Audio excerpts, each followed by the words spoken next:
peace comes from and slow, which means their involvement was not temporary. I was surprised to discover that this back channel lasted for years. I thought it was something which was quite temporary.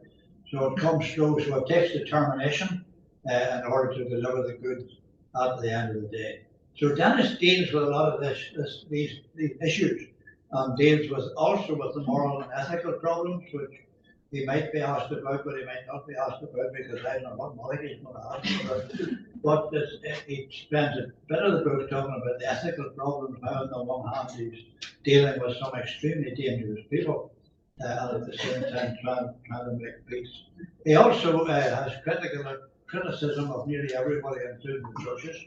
And I was involved in the church, so it's probably criticising me. But if you're feeling comfortable there, let me tell you, he criticizes you, he criticizes virtually everybody. And it is where all of us have been deficient on the things he was looking for. And he speaks also as a part of the church, and he's criticizing the churches and what the churches sometimes did and what they failed to do. Now, he's a man of faith, and at the end of it, he says this about faith. Faith is always a difficult walk between belief and doubt, between hope and despair. It is too delicate to be arrogant, too fragile to be severe, and it lives between the aridness of human feelings and the wonder of human possibility. So this is an extraordinarily detailed book, but a very thoughtful book. There are a great many things that I want to say about it, but not for right now. So let me just say what an honour it is to be asked to take part in this launch and to be here with you all today. And I look forward to Malachi asking a question. If I ask Denis a question, he talks not in sentences but in paragraphs. And I frequently said, hold on a minute. So whether Malachi said in the course of this conversation, hold on a minute, Denis, maybe we'll wait and see. But let me say what an honour it is to be a part of the launch of this great book. Thank you.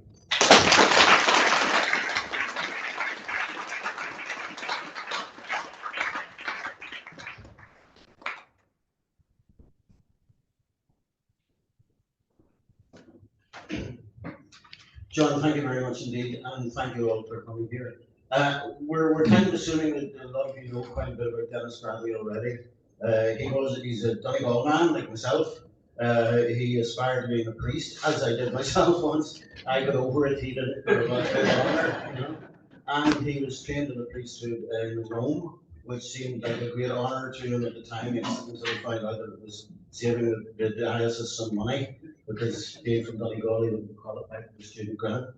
And he came back to Derry as a priest, and he was located first in St. Eugene's Cathedral and moved then to the parish of the Long Tower. And he was inspired very largely by radical priests like the Berrymans and others who were priests who wanted to be involved in social action and protest. Before we get down to business, it strikes me, the first thing that I read in his book begins with a story about how when he knocked on the door, the man who answered the door was Martin McGuinness, and he says that was a relief. The rest of us really shit ourselves.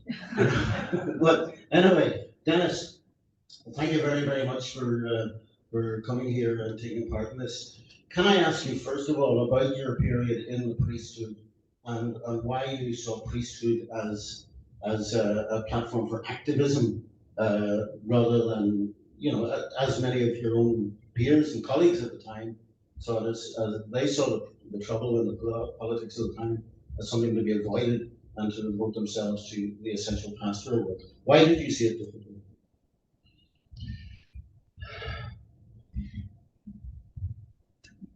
I was always attracted to priesthood from a fairly young age. But I also had perhaps a wrong notion, in that all young people have wrong notions about what life's about and the way it's going to turn out. And I think I had a strong vision of it being an active life in that sense of involvement with social community, justice, all the issues of life in the world.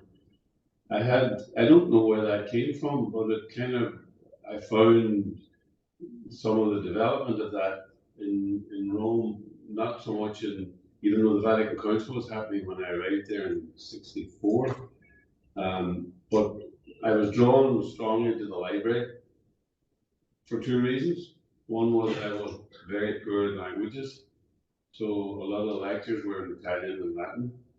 So you either went to the cafe or you went to the library.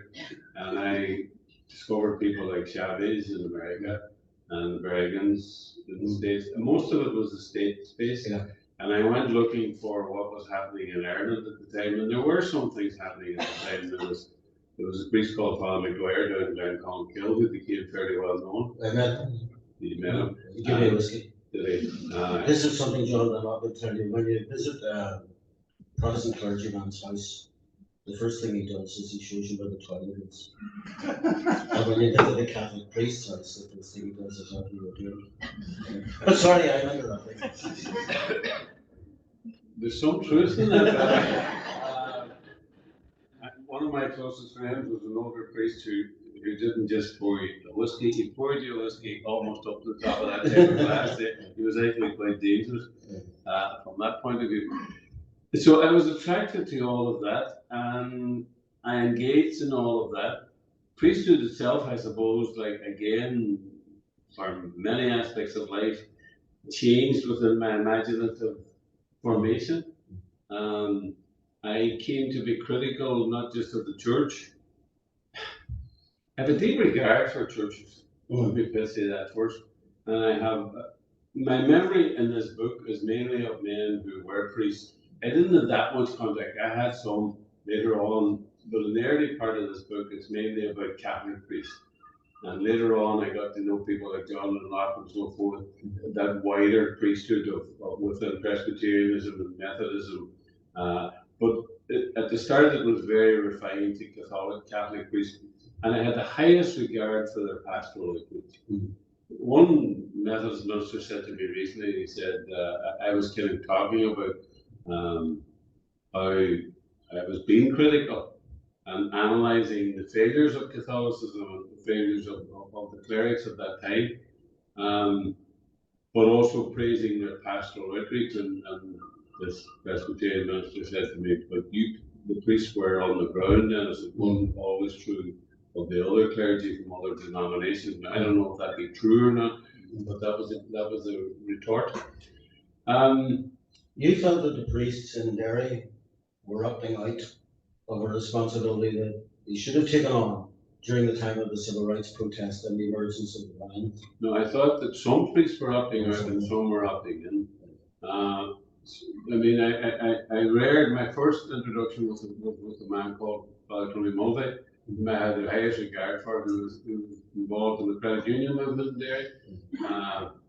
And Eddie Daly was the kind of the out involved, apart from being an enormous visitor of homes. And I tell the story in the book about when Eddie became a bishop. He came to the Longterry, went to all the parishes within the city, and he visited every house within the parish. And I was standing in the Leggy Road, which is right in the heart of the Bogside, at 12 o'clock at night, exhausted. And this man was still about 3 houses to visit before he went home to his bed.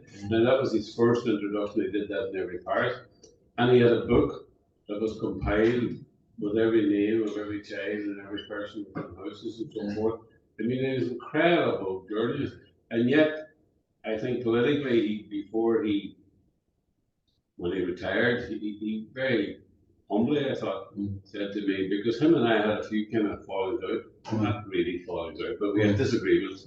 And he had the humility to say, you were probably better at the politics than I ever was then. And that was true. And I only say that because I didn't think he was particularly good at the politics. And yet he became a symbol of something, didn't he? Because of that picture of him on Bloody Sunday, walking ahead of the man being carried, the wounded boy, and waving the bloody handkerchief. That's a picture I'm sure everybody in the audience will have seen many times. Well, the church was caught, the Catholic Church was caught between the pastoral needs of the time and the political needs of the time. And while somebody like Eddie Daly would be very good at, going to prisons and visiting people, and very good sometimes, I think, with engaging with secretaries of state, but there was no coherency within what can we do and what should they be doing, which are two slightly different things. Was too much put on Eddie's shoulders after Bloody Sunday because he'd become a symbol of the people of the Bogside of that grief that they were suffering? Well, again, the book claims that the problem with the Catholic priesthood, with clericalism, particularly within the Catholic priesthood, is that it's incredibly hierarchical, and that the curate really can't say very much. That's left to the parish priest, but then the parish priest won't say too much because that's left to the bishop, and then the bishop won't say too much because that's left to the get-together of the bishops, and then we're not too sure where the cardinal fits into that, because he's kind of the chairman, but he's not the chairman, and therefore we leave it to Rome. So there's an inability to engage intellectually with the issues of the time, and then the people who do that are seen slightly as being maverick or being different or being standing out. And in those days there was, I've been conscious that some priests would have criticized other priests for going on the media, for speaking, for saying things publicly, because that should have been the bishop's role. And people like Tony Mulvey, who was highly politicized,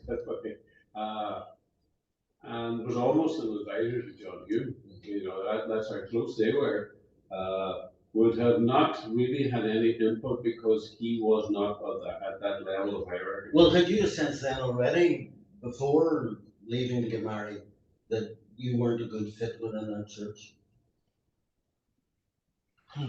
That's a big question. I actually think I was a good fit in a whole lot of different ways. I loved the pastoral side, and I thought the pastoral side enormously important. But I also say that the place I learned most was in the confessional box. Now, the confessional box is more exclusive, it sits more within Catholicism than it sits within some of the other churches. But the long term was a working class parish, still is a working class parish. So people weren't coming from either a terribly educated background, and they weren't coming from a terribly well organized social background. But they had an incredibly open heart, particularly the woman. And I think that the woman taught me things that I knew nothing about. Some of them maybe fancied you. Well, why not?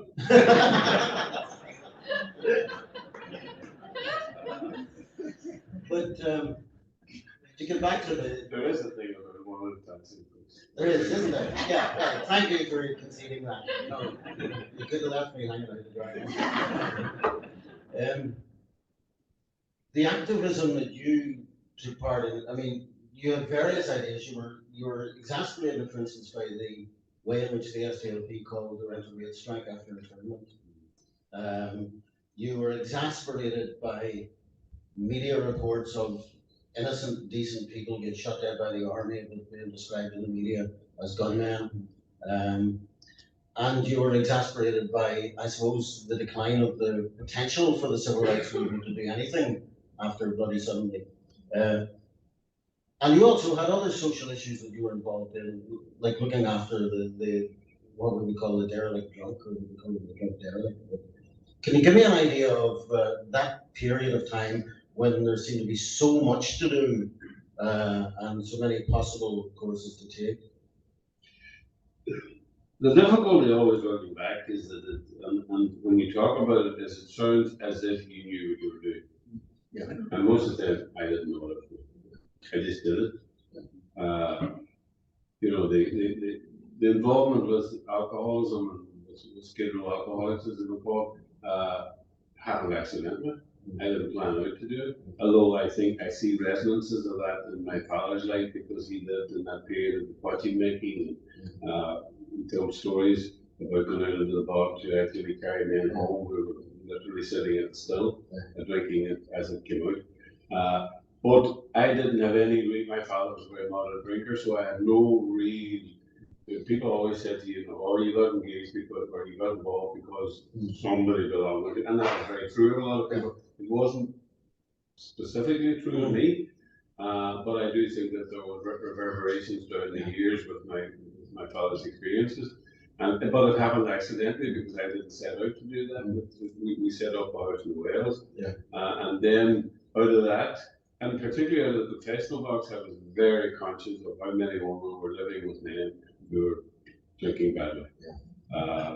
And the experience of that, and the depth of that, and the depth of damage that did. Yeah. I became very aware of that. So people like Mary here, Mary was my wife, Mary went and did the research for all of that stuff, and I kind of followed on and provided, I suppose, the front. And a lot of other people did the work. Yeah. So that, but I wanted to make the point that I didn't know what I was doing half the time, and it was response. But I kind of grew up with the troubles, as John says. You know, a lot of us grew up with the troubles. I matured with the troubles, in the sense that I was a very shy child. And I was a very shy student. And I think the fact that I was sent to Rome helped me greatly, because had I been absorbed into the 200 or 300 young students in Maynooth, where you really weren't being challenged to debate or to engage or to whatever, you know, socialize at that type of level. While in Rome, there was only 60, or in fact, sometimes it was down to about 40. And then there was a group of postgraduates there, a small group of postgraduates, so they were slightly older men. And I would have been again quite reluctant to engage, but was pulled into that, became more confident as I went along, discovered that I was no great debater, but I could say a few words, played the violin badly, but played it because I had to. Anybody got a fiddle? Acted on stage. I would have never been an actor. Nobody would have wanted me. But surely the priesthood is a performative role as well. You're up every Sunday delivering a sermon. It's bound to develop your eloquence or stultify it if you're not very good at it. No, that's very true. I think that if you want to, it does that, yeah, and it is. It's a great opportunity to do that if you want to do that. Can we move to the Northland Centre, because there's less about that in the book than there might have been, because you had that you had an idea of working with the really derelict alcoholics, the people that others didn't want to deal with. I remember a time even in Belfast scraping a guy off the road in Botanic Gardens and calling an ambulance for him. And when the ambulance arrived, they gave off to me for wasting their time, because they knew that they took this guy away to the hospital and the next day he was drunk again. Isn't that the reality of it? That was the scale of the problem we were dealing with, and it was people like you had to bring new thinking to do that. Yeah, there's some truth in that. Those were the years when beginning thoughts were coming in from America and Canada. As I said, Mary did most of that research and was revealing stuff to me about around that. And there was it was a case of the old asylums that people were sent there under psychiatric care, and that really hadn't developed very for much past anti-booze. The famous anti-booze situation, of course, was George Best, who ultimately had anti-booze implanted within his body, but even that didn't stop him drinking. So there was, I mean, anti-booze might have been helpful to some people, but it wasn't a golden cure. We've never really come up with a golden cure. And our alcohol problem is big today, probably bigger than it was even then, except it's now accompanied by drugs as well. So we're walking down that line. We haven't made much headway in that. And there's a whole massive debate going on at this moment in time around that issue and around those issues. So no, I didn't deal with it in the book very much. It's too big. It's too big. Bloody Sunday, can we move to Bloody Sunday? You were there, you were at the scene when the shooting was happening, the bullets were ricocheting off the ground at your feet. Do you want to tell us in your own story what was the greatest impact of that experience on you? Well, I tell the story that I nearly didn't go there because John Hume had been on McGilligan Beach the week before and had been treated quite badly by the parish, treated badly in the sense that they'd been stopped and people had been stopped, and there was a bit of a verbal encounter. But he also had said, well, if these are paratroopers, they're not just ordinary soldiers, and if they're coming into Derry on that Sunday, it's too dangerous to that group of soldiers within that confined space. So he actually didn't want the march to take place. And I had some sympathy for that. I wasn't too sure, but I had some sympathy for that. But anyway, I went. I also baptisms to do, so I was a bit late getting there. And I was nearly about to go home, having spent my time chatting with a good few people that I knew, and had almost made up my mind that this is just degenerating into another riot. And there was one a day, so what was the difference? It was kind of down the window street. And then suddenly the firing began. And within a very short period of time, the young man was being carried by groups of young men into Glenfella Park. I went there. I was literally walking through Glenfella Park when that happened. Anointed the young, or said prayers over the young man, and next thing was there was bodies all over the place, and the paratroopers were right on beside us. There was one guy, one para just firing all over the place. And I remember grabbing his arm a little bit. I remember throwing me to the ground. I didn't particularly feel that he was going to shoot me. I don't mean that. Just that, he threw me aside. And then we were frog marched out of the place, and I was most of the people who were with me were put into lorries and taken away, arrested. And just as I was about to be put into the lorry, some captain or whatever he was shouted, I let the padre go. And I say in the book, I always hated that word.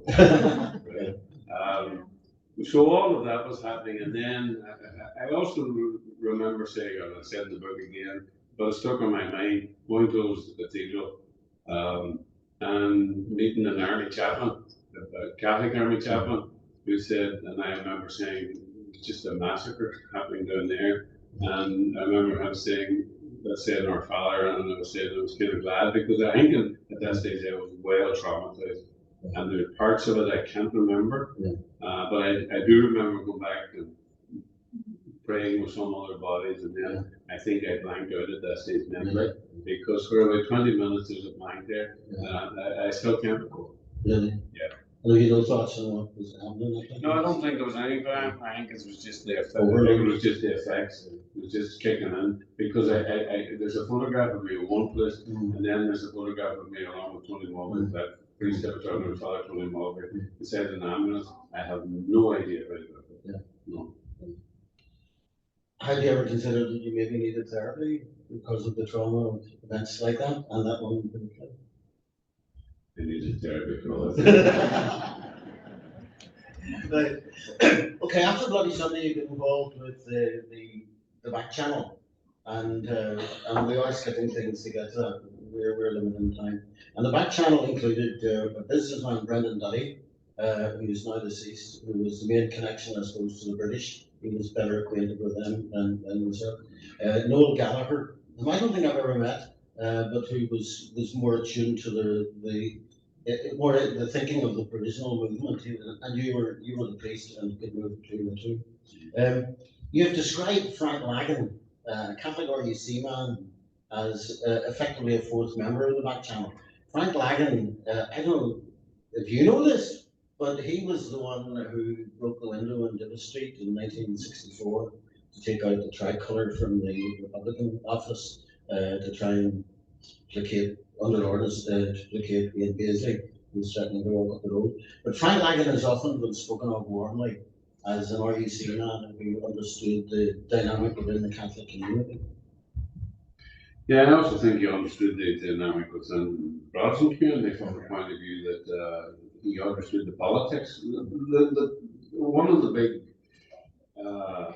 arguments of the time, still argued about, obviously, and still seen from different perspectives, was the trouble political was a criminal. Yeah. I mean, that's kind of well known.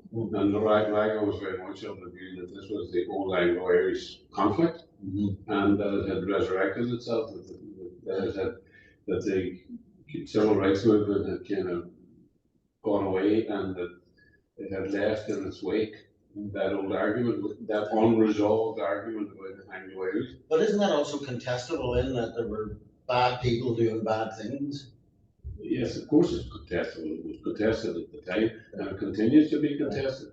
But it formed a very strong part of either the politics or the lack of politics at the time, because the definition of what is happening on your streets and why are people dying is ultimately the reason you either do something or you don't do something. And that goes from being a young priest or a young curate within a parish, or a person living down the street who has no involvement at all and doesn't want involved and wants just to withdraw, or the government or governments. That's their definition of what is going on here. And because if you don't have a definition of what's happening, how can you solve? How can you bring it to a resolution or an end or a better place? One of the stories you tell about Frank Lagan is that he had got, Special Branch had got wind of an attack on McGee on RUC members being planned by the Provost. And he knew and told you that Special Branch were going to allow the attack to go ahead. I mean, that's an amazing thing in a way, because in later years that became a huge controversy. To what extent was Special Branch basically sacrificing their own people to protect informers? Lagan must have trusted you a great deal to share information about with people at that time. Well, I describe him as being an incredible community police officer because he had a priest and a councillor in every parish, and he used the phone all the time. And he either rang to find out what was happening or rang to ask you to do something. Yeah. And he did have those contacts. I mean, when he rang the Broken House, he asked for me, he didn't ask for the other priest because he had, that was me. But there was every parish, he knew somebody. When you were sent to the IRA, you wouldn't want to go to the IRA and say, look guys, this thing's exposed, you better cover up. That was basically what he was asking me to do, yeah, that's basically, he had a major problem with special mental. He did have a major problem. But I mean, when I say he had a special problem, he had a problem with, he ultimately resigned because, going back to the previous question, he ultimately resigned because of Roy Mason. Because he thought that Roy Mason, he not only thought, he believed, and he could prove that Roy Mason was actually saying, this is a criminal problem. Yeah. This is nothing to do with politics, and we're going to criminalize it. The word was austerize. Right. We're going to austerize this. This is nothing to do with Anglo and Irish. This is to do with a bad breed of people within the Ulster constituency. So, and Lagan at that stage, having fought that for about 4 or 5 years, I mean, Lagan was actually proposing that the College become a training college for a police service, in which he would supervise it. He would bring people in from the National Catholic community. There was only 6% or 8% of people within the RC at that time. And that he would supervise that, and then they would go together, if you know what I mean. They would join together after the training. There was no chance of it happening. Well, the program absolutely, it wouldn't have happened, looking back. Yeah. But it was a magnificent, it was a foresightful. Yeah. Well, they learned it from the UDR experience as well. It's many Catholics come into the UDR and left very quickly after Bloody Sunday. Yeah, but yes, you're right, because that argument happened around the UDR as well. I remember Catholic businessmen in Derry arguing around that issue and saying that that's what the Catholic community.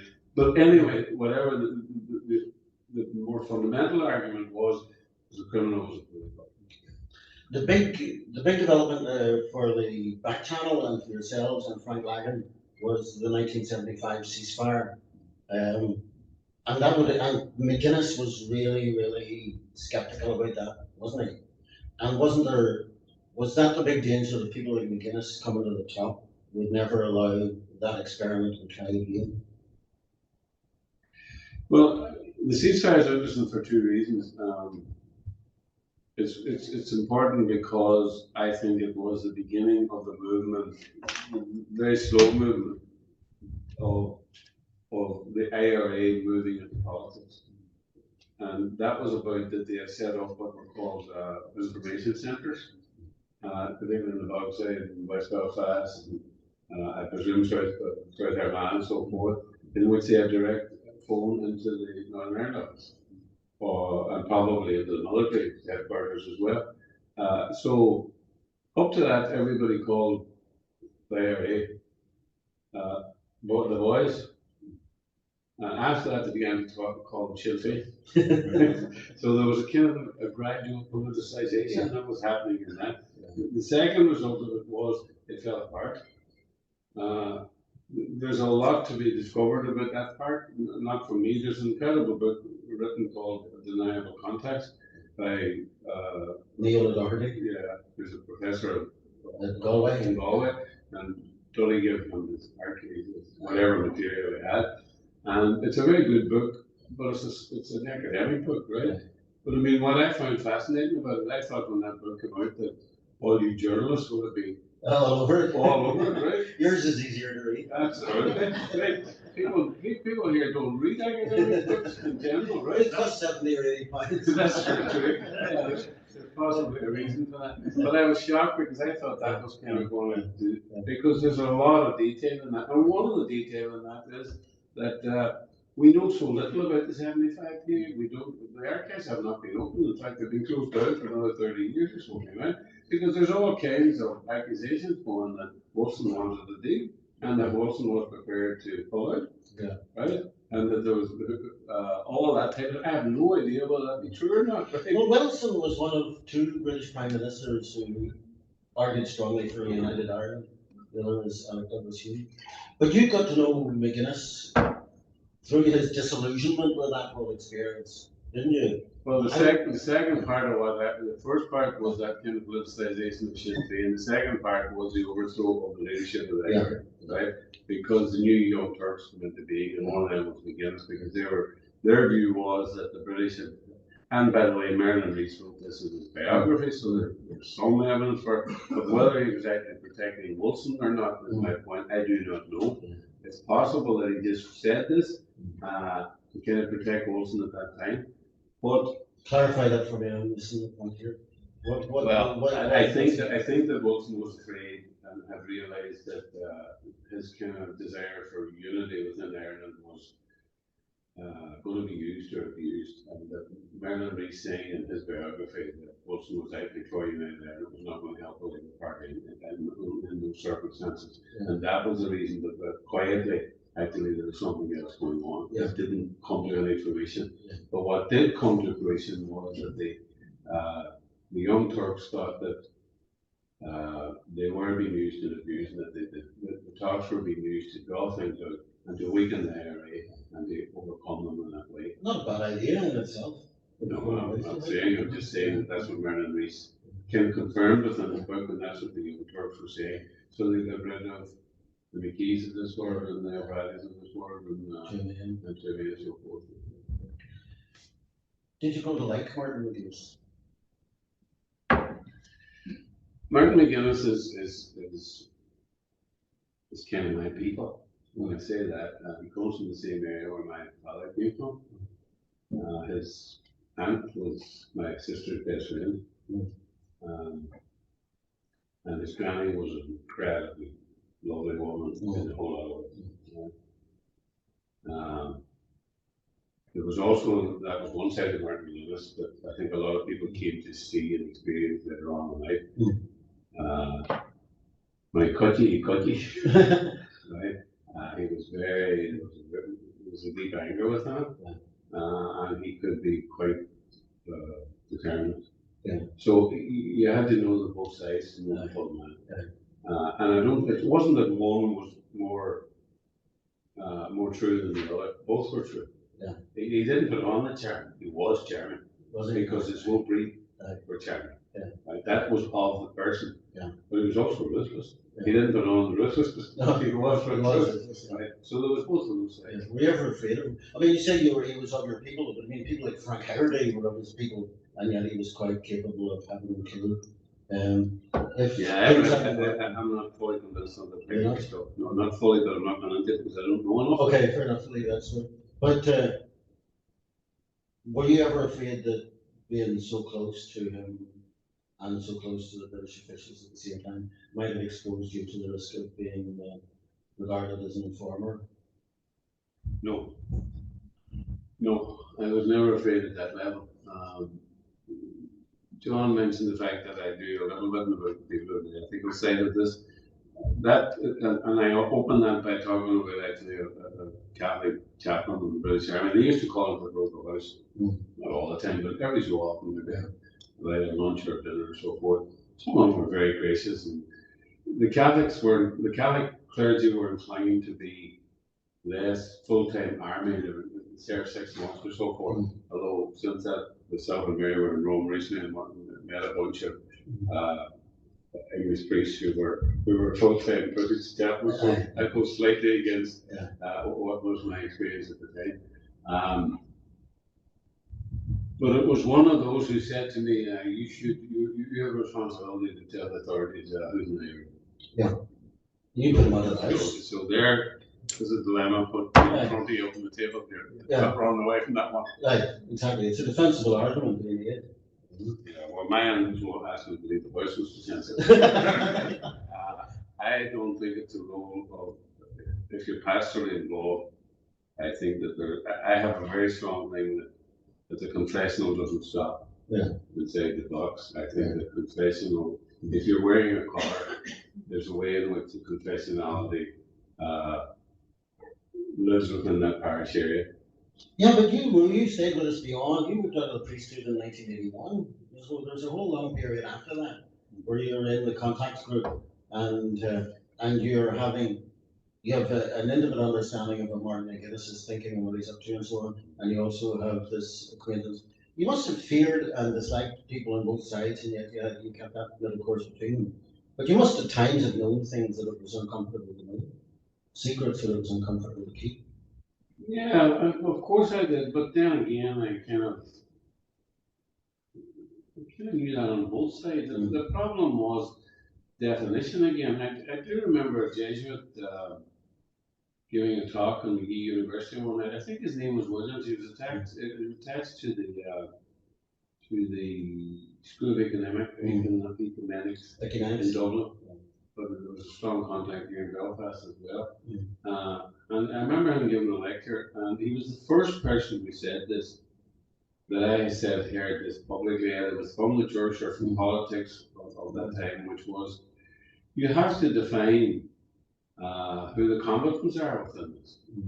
And if you look at the statistics and you look at the realities, his claim, I'm quoting him, he said the two big killing machines are the British Army in its various manifestations. That would be the Army, the police, MI5, or whoever was involved, right? And the IRA. And that the peace will come when those two people actually resolve not to be violent, right? Now, that was the first time I heard that said. And I thought, good God, that's so true where I was coming from, right? And that confirmed in me what I believe. Because the whole public arena of politics was the exact opposite of that. It was that the middle ground needs to come together and oxter out the extremes. Well, the extremes be the IRA and the loyalists.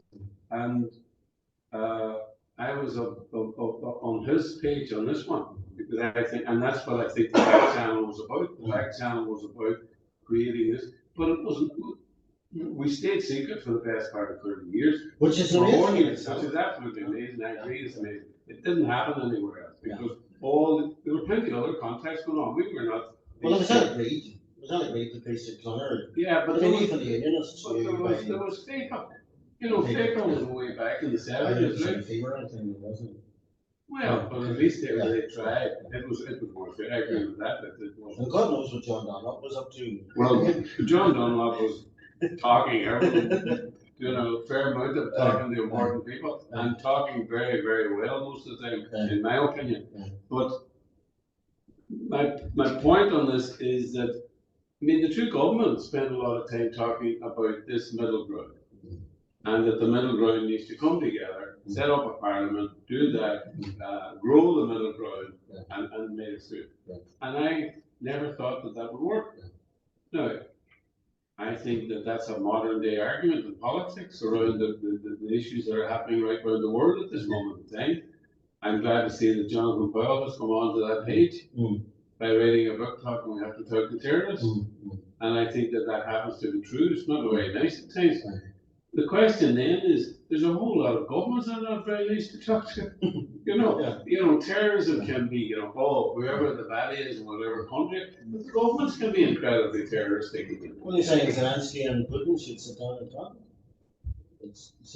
But you extend your argument about the what? Pope said that too. So, but you extend your argument to saying that you have to bring the dissidents into the political process. And presumably you have to bring the outlying lily loyalists, but leaders into the political process. Does there not come a point at which you say, well, we've got the deal that satisfies the majority of people, and you can kick and shout and scream and shoot as much as you think you can, but you're not going to change this because there is a centre ground that has to be held. No, that's a valid point. I mean, I wouldn't take the pressure that's put on by the security services on dissidents. No, I wouldn't take it away from them. Right? That doesn't mean I wouldn't talk to them at the same time. Right?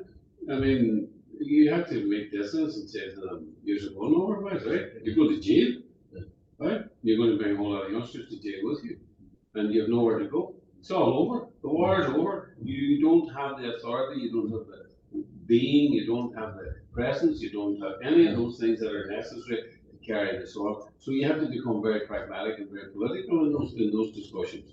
But you also have to say, in my opinion, that this is an Anglo-Irish conflict, and we just quite happen to be at the very tail end of it. Right? But you have nothing to offer, and you either end up in jail or you end up in some kind of deal, right? That's probably been given to some other people as well. All I'm saying is that I don't think that's a terribly big radical thing to say. The contact group was very effective. You made the connection. You brought an MI5 man, Robert McLaren, to Martin McGuinness's house. That was the time when there's another guy called Terry Kelly. You know, but so is Jerry Kelly. How did that go? I mean, that was quite a hairy thing to do, to bring an MI5 man to Martin McGuinness's house. Yeah, but if you've been working at it for years, it's not that hairy. Right. Donny was afraid that at the time that he would be killed.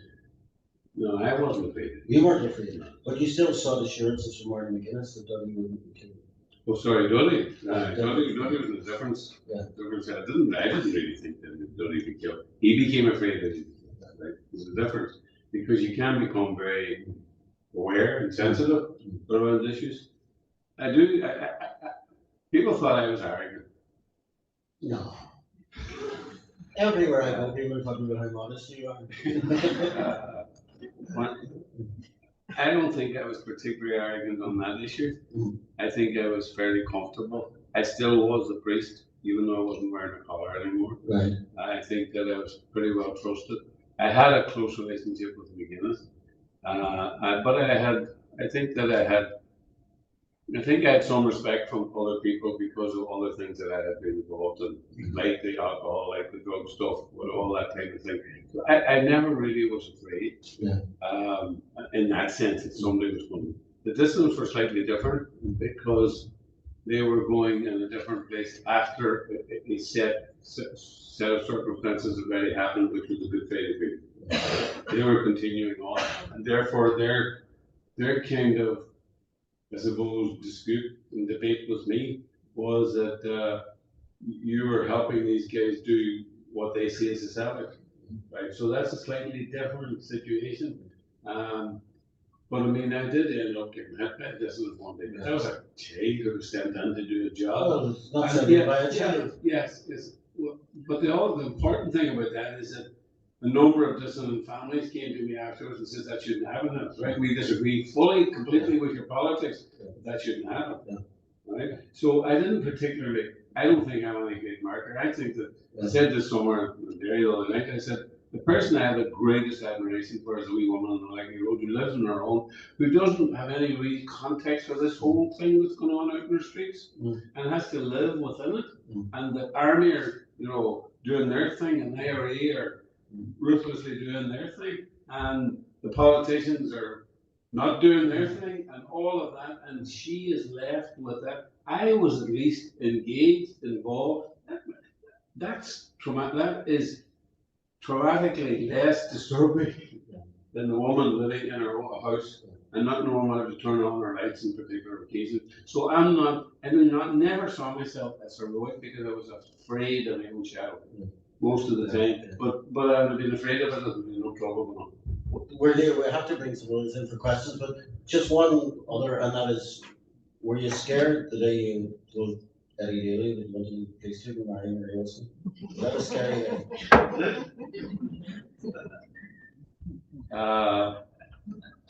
No, I wasn't particularly scared. No, I wasn't particularly scared. Eddie did another thing, which was I thought was a brave thing and humble thing for him to say.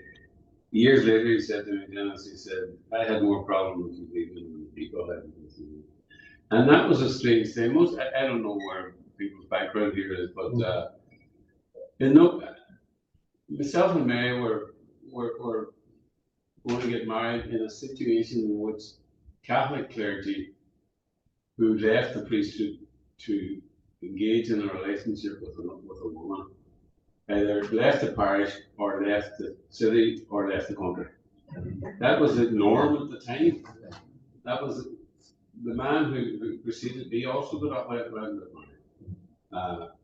but he went to England and worked in England. And I think that the biggest difference was not me and Mary getting married. There were plenty of people not getting married. I think the biggest difference was that we stayed in the parish. Mary continued to work in the parish. She worked with people who had drink problems. And I stayed in the parish, or around the parish, and we went back to our church, to the long term, and that was kind of difficult because people didn't know what to call you. But the people were on the whole, it was the odd exception to this, you got a bad letter, you got a nasty letter, and so forth. But not too much. And most of the people were good. But again, men get away with much more than women get away with, and that's not fair. But anyway, that's different. Okay. Well, thank you very much. Is there anybody in the audience who would like, Patsy there has got a microphone, can bring to you. If there's anybody with any questions, I see there's one there at the back. Patsy. Thank you very much. Brian, introduce yourself. So Brian Lamkin. You seem to have gone to the seminary when you were about 17 or 18. And I'm just wondering, have you ever thought if you'd been born 6 or 7 years later, what you would have done in 1972? Brian, I don't know if I fully understand your question. Sorry, I think he's wondering if you'd have joined the IRA. Well, I joined the IRA, no. My biggest criticism of the church is their failure to address pacifism. We have no theology of pacifism. That's my biggest criticism. And I think that we should have learned what pacifism was. I think Pax Christi in England, they're not the biggest, strongest organization in the world, but at least they try with some dignity. We didn't even have a Pax Christi. The only people I could discover really that a Pax Christi was the Quakers. And I have a lot of regards for the Quakers. But I think that we should have been developing a theology around that time. There's an interesting debate going on at the moment within Catholicism. Francis should write an encyclical on peace. And a friend of mine, James Mackey, who is dead now, who's an outstanding theologian, I don't know if you know him. James taught here in Queen's. He also became head of the St Andrews in Edinburgh, and he's a substantial theologian. John says one time he did a program on there was a placard or something in which his question went on for on and on and on, and then so yes, by the person who was thinking so. He was a bit obtuse at times, right? But he has his last big book called Christianity and Creation has a very strong thrust in it, and I was a big fan of his as a theologian about there is no middle ground here. Christianity has to go to peace, and that means no armaments, no violence, right? And that's the Christian, that's a Christ-like situation, and anything about, you were offered an armed guard when you were in the policing board and your home had been attacked, and you said, and this is an amazing thing to say, he said, believe this, that his best protection was not having an armed gun. You know, if Dennis could have had a gun. Yeah, but that's sorry. I think that's a misinterpretation of that. That's a different thing, situation. I think that I put an armed guard around me and Derry, that only was like putting a bullet or a, you know, target around my neck, right? So I wasn't being very brave and very theological. I was just being, keep the target off my back. It was more that I'm very pragmatic.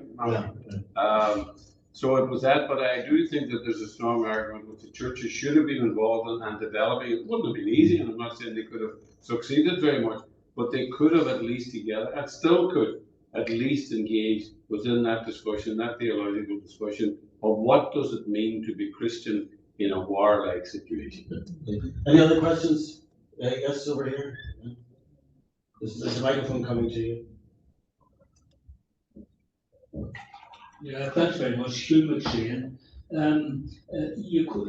Dennis, you quoted Saul Alinsky in your book, talking about how the local community was the primary instrument of change. And I've been reading a lot recently about conflicts in different parts of the world recently. And I just wonder, what do you think, to what extent is conflict the product of the human condition rather than prevailing local conditions? Well, I think it's both. I really do think it's both. I think that the people, I mean, the oldest cliche in politics is that an assembly, or sorry, an executive or a parliament is actually a substitute for civil war, because leave us to ourselves, we fight with each other.